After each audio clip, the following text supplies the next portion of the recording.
Big changes are coming in 2026, and our parents and students deserve clarity. My name is Brian Roberts, and I would like to welcome you to the Debt Squad podcast brought to you by NSU. In our podcast, throughout the episodes, we will cover assorted topics related to financial aid, borrowing, and things that you may need to know to financially set yourself up for success from matriculation, not just here at NSU, but from universities in general. We'll have esteemed guests join us who are experts in their rightful areas, and we want to get into the questions that we know you at home and you that are listening are interested in knowing. Again, welcome to our podcast. We hope you stay tuned. On today's episode, we are joined by NSU's Executive Director of Student Financial Services, April Jarrett. April, thank you so much for joining the podcast today. Absolutely. Thank you for having me. And if you don't mind, could you share with our audience, what do you do here at NSU? Well, I'm the Executive Director of Student Financial Services here at NSU, and basically what that means is I oversee all of the departments that handle students' finances from financial aid through to the bursars area. Awesome. So you are probably better than anyone to help us out with this conversation a little bit as we begin to discuss some of the changes that people can expect to different financial aid policies regarding loans, things of that nature. So I just want to remind our audience that as we go through these conversations today, these are neutral perspectives simply to inform our parents, our students, our future sharks on some of the changes that may be coming, how to best prepare themselves, and kind of all of the things that you need to do behind the scenes. So NSU is taking a lead being sharks ahead of the game and making sure that all of our students are prepared for any of the changes that are coming. So with that being said, April, what changes, even at a high level, what changes are on the way? Well, wow, that's such a loaded question, Brian. So let me start by just saying that I think sometimes there's a little bit of a misconception about the changes that are coming and how people feel about it. I think probably many of the people listening today or watching today are probably thinking that all aid is going away. Exactly. I've heard that is a common misconception, that they're a little bit nervous that, benefits are ending. Yeah. And that's it. Now there's no way to pay for school, right? And so that's not actually the case. There are some changes happening to some of the federal aid that is currently available that will no longer be available. And then there are also some changes to limits, such as their lifetime limits and their annual limits. But there are still going to be a variety of funding options available to students, including some federal aid. Absolutely. And I think that to that point, that's why it's so important for people to be informed in the right aspects, not through, social media posts and clipped sound bites, but, really getting information to make sure that we're best prepared.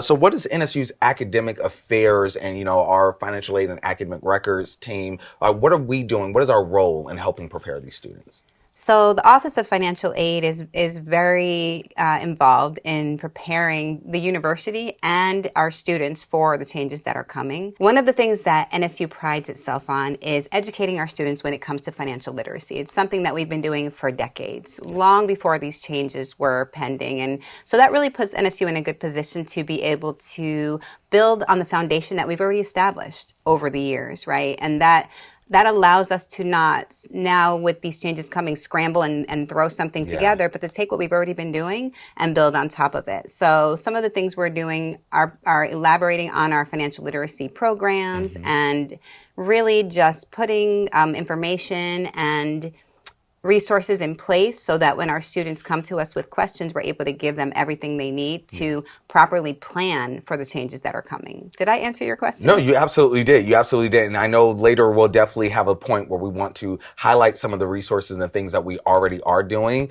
so that parents and families know where they can find the information, more details on the amazing things that, like you said, it's already been in the work, but things that now they will find a strong benefit in.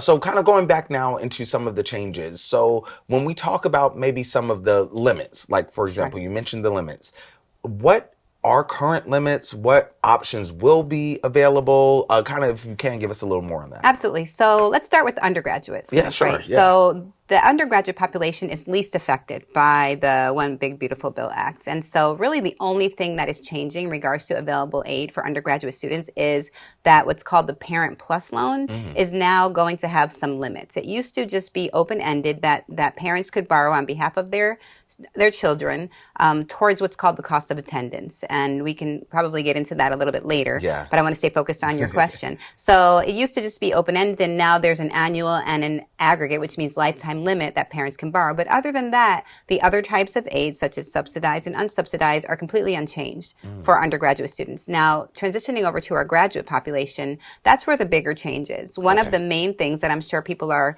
hearing about and maybe a little bit nervous about is that the Graduate Plus loan is going to be eliminated after July 1st, 2026 for new borrowers. And so that is a federal aid type that many students depend on to supplement other types of federal aid that they received. But it's important to understand that that is a supplemental federal aid option, right? There's still the unsubsidized loan, which is still going to be available to graduate students at the same annual amount that they currently receive. That's so good to know. Yeah. The only difference is that the actual caps that a student can borrow in a lifetime at a graduate level are a little bit different if you're a new borrower. Currently, our graduate students can borrow $138,500, including their undergraduate aid, in unsubsidized loans, and new borrowers after July 1st will have a cap of $100,000. So it's a little bit of a different limit, but all of these changes do not necessarily mean that a student won't have enough money to fund their education, which I think is a little bit of the fear out there. All it means is that it's that much more important to plan ahead and map out your whole academic trajectory and consider what the financial plan is. Exactly. Financial planning now coming in tandem with our academic planning. Absolutely. So that definitely is a good point too. So with some of these changes, I know in the first episode, we definitely touched on a lot of the limits and the specifics. So in this episode, I wanted to know, with these changes, what are maybe some alternative options that are available for students if they run out of maybe the aggregate limit or whatever the case is? Absolutely. So, of course, we already talked about the planning is important. And in a lot of situations, even on the graduate level, the unsubsidized loan will be sufficient to carry students through to the end of their degree. However, in some cases, it may not. And so it's good to have other options. So students can always look into scholarship availability, whether that's institutional scholarships or external scholarships.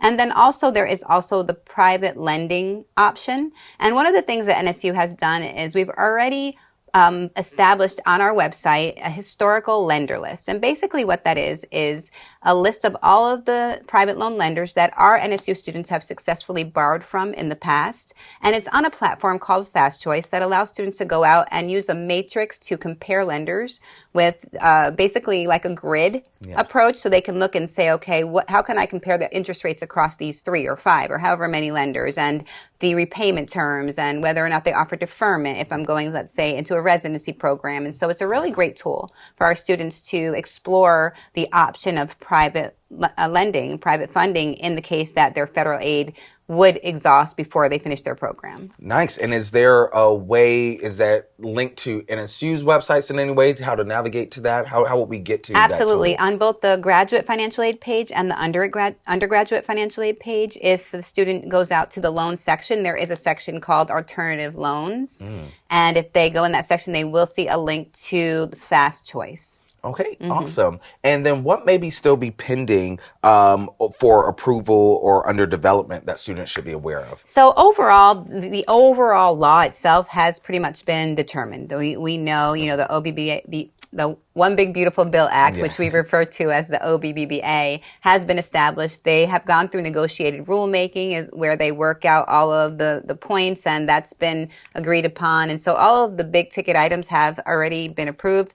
We're waiting now for the department to come out with the detailed regulations, which is basically just the nuance, right? So overall, we know it's coming, but we still have to wait for the regulations to come out in publication so we can know every detail of how things are going to work. Got it. And so with that, do you anticipate maybe just minor changes then, or like small things like this is kind of what we have now is kind of like the bread and butter of what needs to be known at the moment? Yes, absolutely. And small. We don't expect anything big because once they've gone through negotiated rulemaking, we know, okay, they've agreed to this and this is how it's going to go. It's really, we know the what. And the detail is going to be like the how. Exactly how is this going to roll out, right? But not what's rolling out. That makes sense. No, absolutely. Makes perfect sense. So with that, because we're not quite sure of the how then can parents and students, how can they prepare? What should we be doing now? What are our next steps? So what would you say? I would say a couple things. One is let's take what we do know, right? So right now we know, as I mentioned, what aid is still going to be available and what the limits are on that aid. So let's say I'm a graduate student, a first-time graduate student, and I know which program I'm interested in going into. I'm going to look at that program, look at how many years it takes to finish that program and what the cost is. Then I'm going to look at the eligible aid for my particular situation and see how much I can borrow each semester to cover my costs and make sure that that eligibility does not exhaust before the end of my program, right? And that works in any scenario. So it's about knowing your trajectory as a student, the cost associated with that trajectory, and then also knowing your eligibility as far as, what aid is available to you and whether you're going to have to supplement that aid.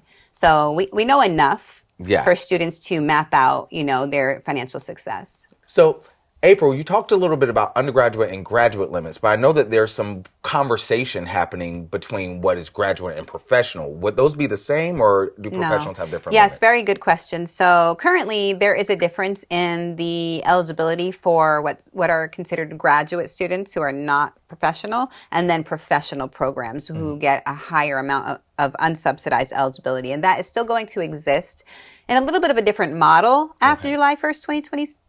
After July 1st, 2026, I'm sorry. It's like it's just a crazy word just came. Okay, sorry. That is still going to, why can't I talk? Because he thought you were done. That's okay, that's what it is. I turned off. Okay. Yes, there is a difference between graduate and professional. The professional programs are eligible for a little bit more in unsubsidized eligibility, and that exists now under the current model, and it's going to exist after July 1st, just in a little bit of a different model.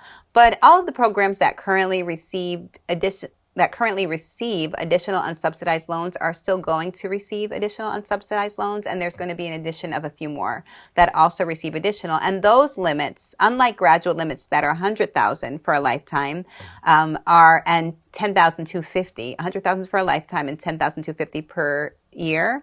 The professional limits are $200,000 for a lifetime and $50,000 per year. So you can see there's a significant difference with that. And so it's important. Thank you for asking the question. It's important to differentiate between your regular graduate limits and your professional limits. And for students, how would they know, or parents even, how would they know where their program falls under? Who determines whether it's graduate or professional? Is that the institution or maybe a federal website? Not the institution. It's the Department of Education. When they come out, the Department of Education comes out with the final details. I'm sure that will be put in print very clearly. Right now, we have some preliminary guidance and we understand what the programs are, but it's not really published anywhere. But we will update our website accordingly when we have the details of those new programs. But currently, for instance, at Nova Southeastern University, if you go out on the website, you'll be able to tell which programs are deemed professional programs versus graduate programs. And even today, as I mentioned, the professional programs receive a higher limit, and that limit, because I know I gave the specific limits for undergraduate and graduate, today, the additional unsubsidized for professional programs, the annual cap is $224,000, and the annual amounts vary a little depending on the program. And after July 1st, 2026, for new borrowers, the limit is going to be $200,000. So that's a little bit of a decrease also, but still significantly more than your regular graduate student population. All right. Thank you for clarifying that for us. Absolutely, my pleasure. With any of our departments, how can students get in contact with, or how can they get in touch with any of our support systems to help map that thing out? Absolutely. And that's what our counselors are there for, both our standard financial aid counselors and our debt squad, which is a special team that's there specifically to help students map out everything financial literacy, from strategic borrowing in the beginning to strategic repayment when they're done with their education. So we have a platform that is available for appointments. Navigate is the name of the platform. Our NSU students can obviously go into the platform and make appointments. Students who are not NSU students yet, they can always call the university if they're interested in attending, and they would start with our admissions office, and possibly if they decide to go to NSU, the admissions office will route them through to the right financial aid team members. But we also have presentations and workshops and the availability for, as I mentioned, one-on-one appointments that students can take advantage of. Good. That's so awesome. And even the fact that if someone's not an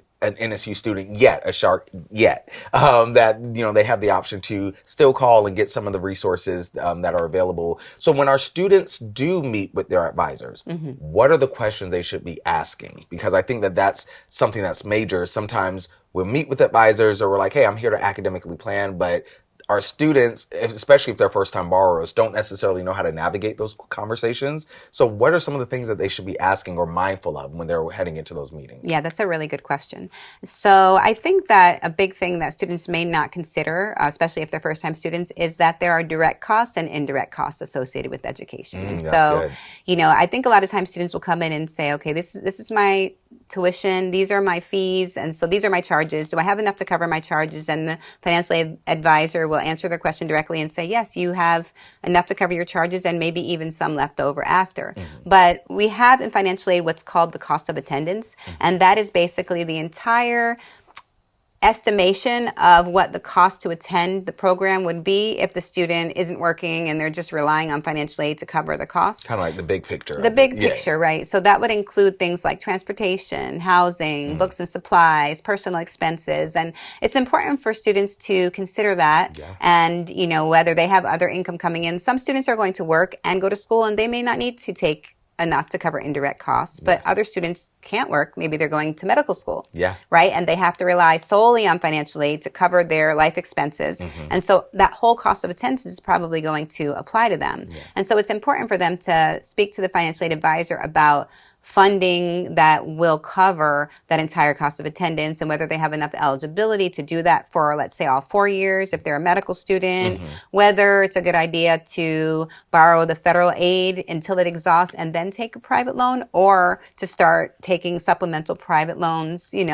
each year along with their federal to spread their federal out over the 4 years, or whether there are other options like scholarships for their particular program. So really just thinking about that whole cost of attendance, the indirect cost, the big picture, as you said, and all of the options that are available to fund that big picture. Also, it's important for them maybe to ask questions about repeating a semester or, not finishing their program as quickly as it is written in their curriculum and how that might impact their financial aid. Okay. Because that's a big thing. So that is so key, that in the big picture is what they need to go into their meetings with their appointments with their advisors talking about. So like you mentioned, those direct and indirect costs, kind of looking at everything, like what will it really cost me to stay in this program, to attend this university, and to finish, looking at not just for the now, which I think a lot of parents and students think about. They're like, well, we have enough to start. Exactly. But now we really have to kind of think about whether this is for the full 3 years, right? Or whether it is for 4 years or however the length of the program, correct? Precisely. Awesome. So kind of doing a little shift a little bit and going back now into the details of the policy, right? The nitty-gritty policy itself. What are some of the things or maybe the discussions that you think may have shaped this policy? Like how did this come about? Like why make changes? Sure. So from a very high level, because by no means am I a policy expert, but just from a high level, really it's about just sustainability, right? And just an ongoing concern about the length students were taking to complete their program. And so those conversations ultimately led